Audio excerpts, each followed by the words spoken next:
What is going on, you guys? My name is Merce Gaming and welcome back to the channel. Today I wanted to make a video that's just a little bit different than what I normally do and discuss the next Call of Duty Zombies 2020 mode, experience, whatever you want to call it, that Treyarch is going to make. And the reason why I'm making this video is I'm a really seasoned Zombies player. I've been playing since the very beginning, before there were even any DLC maps out. I was just playing on Nocturne and Toten nonstop. And more recently with Black Ops 3 and 4, Treyarch has really been changing up the game, and I just wanted to give my thoughts and opinions and hopefully some good suggestions for Treyarch to utilize with their next mode. So before we get started, I just wanted to ask you hit the like button on this video, and if you haven't already, hit subscribe with the bell notification icon turned on. That way it helps this channel grow and it keeps you informed for when the next video is posted to this channel. So with that out of the way, let's get into the video.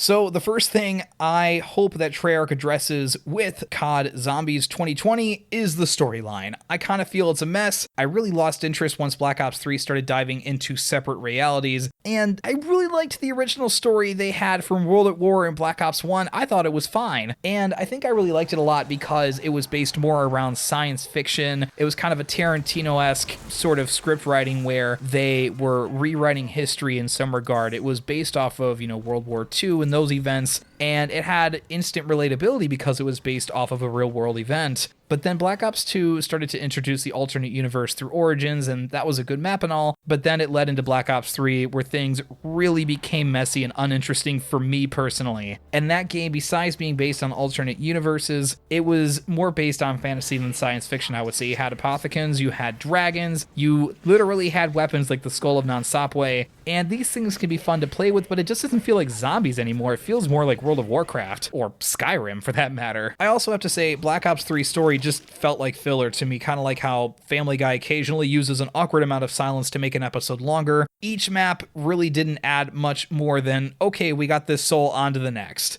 Versus every map in Black Ops 1 felt significant and added a lot to the story. Even while you were completing the tasks, you would learn a lot more about the characters and their past. Black Ops 2 started feeling like filler, with maps like Transit and Die Rise being little more than, okay, this beacon's lit, what's next? But then Black Ops 3, I would just say, is all filler other than the Revelations ending, which still kind of sucked for me. Black Ops 4, I would say, tried harder by introducing a new storyline, but to me, it was just basically some woman dragging around three dudes to find her dad. I mean, that's all I picked up on before I became totally bored. And a big part of that was the transition into Greek mythology. I'm not really a fan of Greek mythology. And now it definitely feels like total magic instead of the science fiction that we had been used to from zombies in the past. Dead of the Night was actually one of my favorite concepts within the Chaos story. I love the scenery. I thought it gave off a cool vibe. The vampires ruined it. But Treyarch really trying to produce two stories at once isn't a good idea, in my opinion, without releasing more maps and having more staff on hand.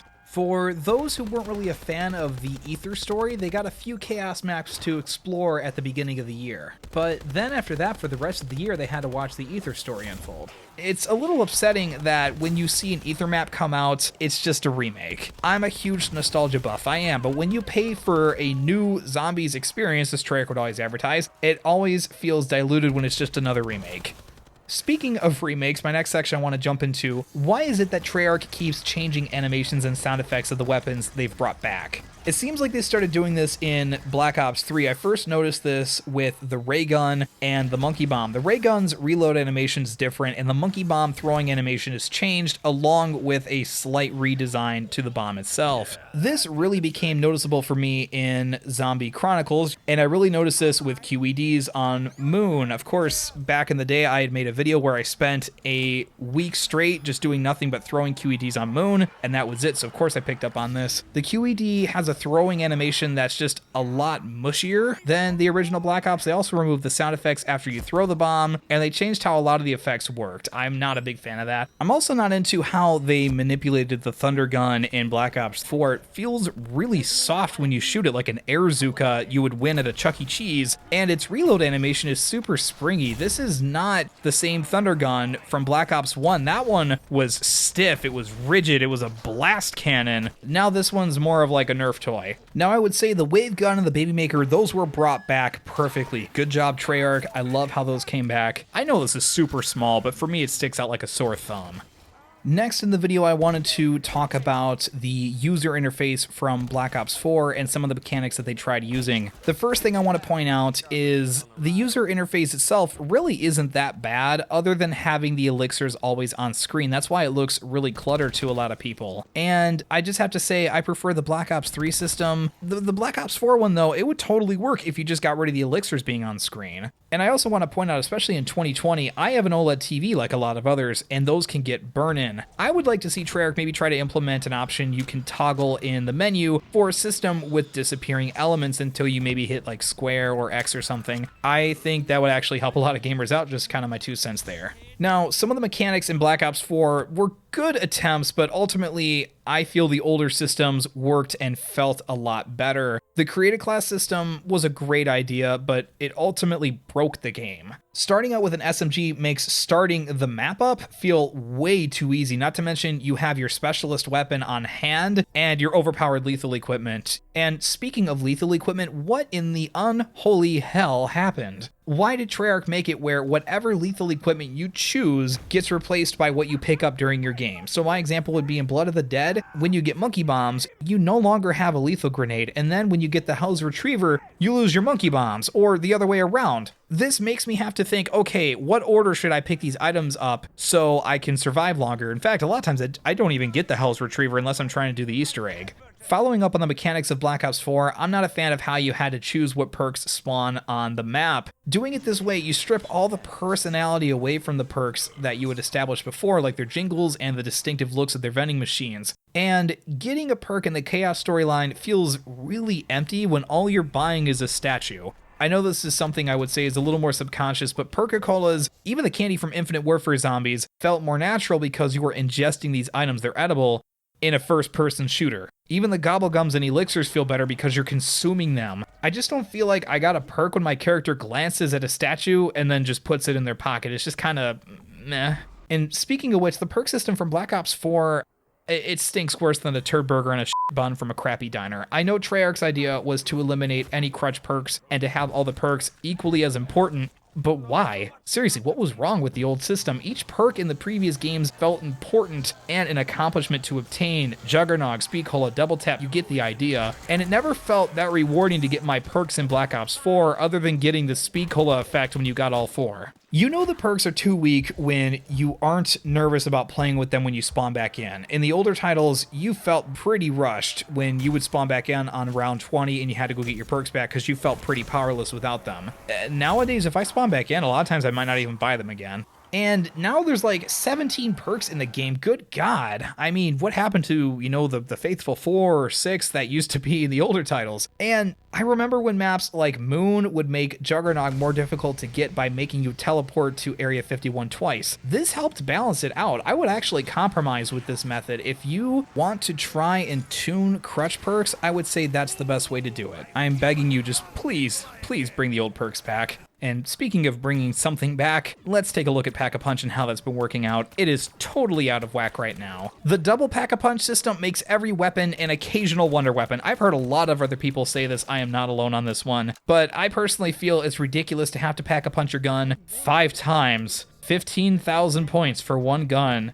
I just want to say, with World at War and Black Ops 1, Pack-a-Punching your gun once made it into a totally different weapon. This was a reward. You spent time getting Pack-a-Punch open, you got to Pack-a-Punch your gun for 5,000 points. It was awesome. And plus, I only spent 5,000 points upgrading this gun, so I didn't really feel bad getting rid of it later and trying other weapons in the game. I honestly feel Black Ops 4 did this just as an attempt to give you something to do in higher rounds, but for me, it just made Pack-a-Punch feel a lot weaker. It didn't really feel as substantial anymore. Black Ops 2 wasn't bad with double Pack-a-Punching because it just gave you a random attachment. I wouldn't mind bringing this system back. And something I want to add in with the Pack-a-Punch system now, what happened to the cool, punny Pack-a-Punch names? World at War and Black Ops 1 had the best names, and they felt like some time was actually put into designing those guns, but Black Ops 2 and so on, they just didn't really seem to care and just slightly altered the names. Pack-a-Punched weapons definitely had more thought behind them as a whole in the older titles. You had guns go from being semi-auto to 3-round burst, or full auto, or just having burst to full auto. Some would even gain attachments like underbarrel grenade launchers and shotguns. That was cool.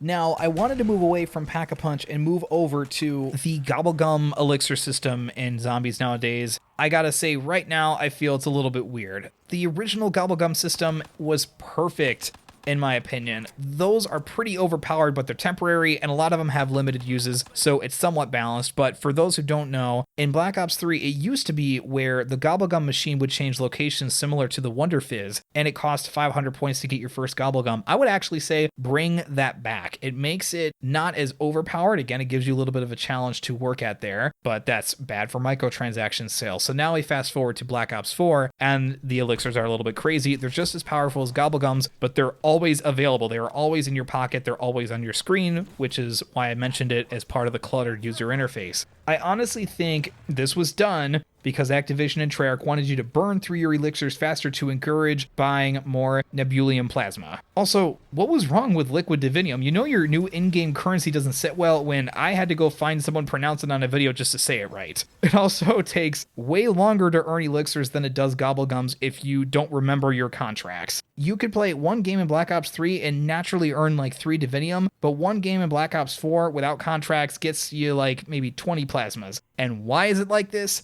Microtransactions, that's the moneymaker here. My thing would just be, please think about your audience. Please don't make the game purposely inconvenient or weird just to get more microtransaction sales. So moving out of the mechanics of zombies in the more recent years, I want to talk about the marketing. And especially for Black Ops 4, I have to say it was pretty much non-existent. Why weren't there trailers for each map? Or if there were, I certainly don't know about them. I seriously had no idea when Dead of the Night was coming out until it just kind of showed up in my game one day. And at times, I didn't even know what the next map was until I would see gameplay of it on YouTube. And that's bad. I like zombies. It's really bad when I don't know when the next map is going to be coming out. But then Black Ops 3 kind of had some weird but consistent marketing, at least. We did get formal trailers still, but then we would also get these alternate plot videos. Those were kind of bizarre to me, and I never really watched them after like the first few came out. I kind of lost interest in those, but then Zombies Chronicles came out. That's how you do a trailer, in my opinion. I felt it had great third-party song choice. I thought that was really good. I like the camera angles they had. I've never seen those in their older maps. Cinematically, this was how a trailer is made for a Call of Duty, in my opinion. And then rewinding back to World at War, I really enjoyed the formal music video trailers we would get from World at War. It's kind of a shame that those aren't out anymore. And then we have Black Ops 1. This was probably the golden age for marketing, I would say. You had an initial trailer that didn't really reveal too much, then a behind the scenes video from Treyarch, and then oftentimes you'd get a third shorter trailer with a few more details, but you never really knew too much about the map. And this hyped everyone up like crazy. This was awesome. They need to look back at what they did for Black Ops 1 for their marketing going forward. Black Ops 2, I would say, followed a pretty similar formula for some of the maps, but not all of them. This is where the inconsistencies began to happen, but overall, that game still had really good marketing. And tying into marketing, I would say the thumbnail, the loading screen, cutscenes of a map really do tie into its marketing, and Treyarch, what happened? World at War through Black Ops 3 was fine with the thumbnails. Up until Origins, we would just get a cool picture of the map you were about to play. But I feel Origins was a nice change since they had Alex Ross make a watercolor painting for its loading screen. I'm also kind of biased since Alex is a close family friend and I know how his process was behind making the thumbnail. But Black Ops 4 decided to just go dramatic. And it just didn't work for me, I would say. The thumbnails didn't really tell me all too much about the map I was about to play, but the characters I would be playing as. I also didn't like the drastic change in artists and styles between maps. I mean, you look at Classified's thumbnail compared to Blood of the Dead and Nines, like, what? Black Ops 4 decided to use their thumbnail as the loading screen, and this works, but it feels more special when there's a separate one like World at War through Black Ops 1. I have the same complaint about using different styles and artists between maps with Revelations. The loading screen for that map is putrid, like a 5-year-old drew on a napkin with crayon. That is not a good loading screen. And why, oh why, do the comic style cutscenes exist? These feel super lazy when there are maps that have fully animated scenes. Seriously, Tagder Toten's cutscene literally uses some panels twice, and that's supposed to be the finale of the Ether storyline, and that's what we're given. I personally feel like when we have a fully animated cutscene at the end and that's it, that's the best. This helps the narrative while still retaining the mystery and speculation of that map. Now, this last section, I just wanted to rattle off some miscellaneous thoughts that I have that don't really justify their own category. And the first one is actually something I liked about Black Ops 4 Zombies. I liked how they added location names wherever you're at. Like when you start Blood of the Dead, you see Richtofen's laboratory in the top left corner. I thought that was really helpful. And I like the gauntlets for each of the maps in Black Ops 4. I wish the challenges would, change each time you played for better replayability, but that was a good addition. And speaking of alternate modes, I miss the crap out of Creep and Turned. These were alternate game modes from Black Ops 2 that again added replayability, and these were always fun to play with your friends late at night to twist things up. These little things are what helped make Zombies so great. Now, the guns that you use in the newer Call of Duty titles just don't really feel as strong. Like, they got that oomph that the older titles used to have. World at War and Black Ops 1, I thought those felt fine. But ever since Black Ops 2, the guns have felt increasingly weaker. Not like they don't do enough damage, but the quieter gunshots combined with softer bullet impact sounds make guns feel like toys now. I also have to say, I think story elements are too obvious now. I know we already talked about the story, but we used to rely on just radios and scraps of paper on the floor for the plot, but now I just think it's spoon-fed to us through multiple cutscenes and character dialogue throughout the map. It's really obvious what the story is now, for those who have at least been following it for the multiple universes there. But when you do this, I kind of just feel the illusion and the mystery of Zombies and its storyline is just kind of gone now. That was what drew me in at the very beginning. That's what got me interested in Zombies, was this mysterious story that you weren't given directly. And that was pretty rewarding to figure it out. And it was super cool when you discovered, like, you'd be reading something online, that there's this little radio that gave you a snippet of what actually happened at this location. Versus now you've got this dramatic movie at the very beginning and you've got a cutscene at the end and then you've got a preview for the next map that's a cutscene. It just kind of gets boring.